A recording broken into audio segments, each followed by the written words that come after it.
salah satu kaedah popular untuk penyediaan kopi Vietnam adalah menggunakan fin filter, alat besi yang menjadi magic untuk produk-produk kopi Vietnam. Fin filter ini mula digunakan ketika zaman perang oleh masyarakat Vietnam. Sebab for sure lah time perang tu orang-orang Vietnam ni nampak orang Itali ni dah pakai espresso machine. So diorang rasa macam tercabarlah.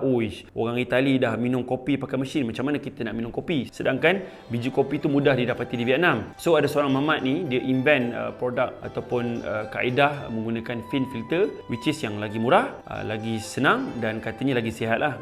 Dan dia juga tak ada menggunakan sebarang machinery, so dia boleh buat dekat mana-mana. Bayangkan kreativiti diorang ni, diorang nak rasa kopi tu, diorang hasilkan satu method fin filter tu. Sehingga ke hari ni, even dekat Kopi Saigon, kita juga masih menggunakan konsep tradisional sebab flavor ataupun beans jenis Robusta ni dia agak sensitif. Kalau kita pakai mesin, kita pakai method lain, dia kurang ngam. Tapi kita dah upgrade sikit lah, tak boleh lah nak pakai fin filter yang kat cup tu. Sebab kalau pakai method fin filter yang dekat atas cawan tu, yang korang tengok dia bertenggek dekat cup tu, satu cup memerlukan 3 ke 5 minit. Jadi sebulan kita jual 70 ke 80 ribu cup. So tak boleh lah kita nak buat live depan korang. So kita dah custom fin filter untuk industrial scale dan kita dah dripkan kopi tu secara tradisional untuk make sure taste daripada beans Robusta tu kekal.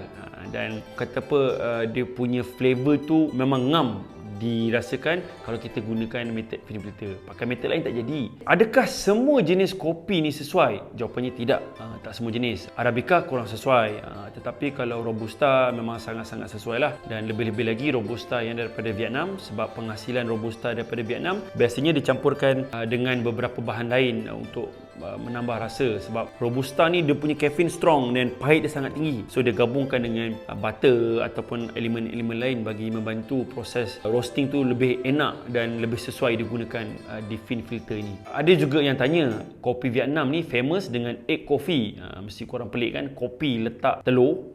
Hanyi katanya. Tapi saya nak cerita sikit sejarah perkenaan egg coffee ni. So egg coffee ni basically adalah kopi yang diminum bersama telur.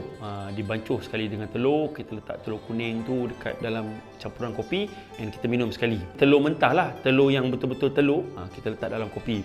Kenapa nak letak telur? Kan berbau. So ketika zaman perang Vietnam, so terutama sekali di kawasan Hanoi, bahagian utara Vietnam, so kat situ diorang ni dah buat kopi guna fin filter, dah buat kopi tapi black coffee, dan diorang cuba untuk mendapatkan susu untuk dimeshkan dengan kopi. So bila perang nak dapatkan susu tu memang sangat-sangat susah. Limitation dia sangat-sangat tinggi. So diorang kena cari cara. Kebetulan kat situ, area di situ memang banyak perusahaan ayam, diorang banyak ternak ayam dan akses untuk dapatkan telur tu lebih mudah. So adalah beberapa golongan yang mencuba menggantikan instead of susu, dia pakai telur. Sebab telur ni, kandungan dalam telur tu rasa dia milky, dia macam dia berlemak. Berlemak tu sesuai dengan kopi. So diorang gunakan telur sebagai alternatif kepada susu. Jadilah Vietnamese egg coffee.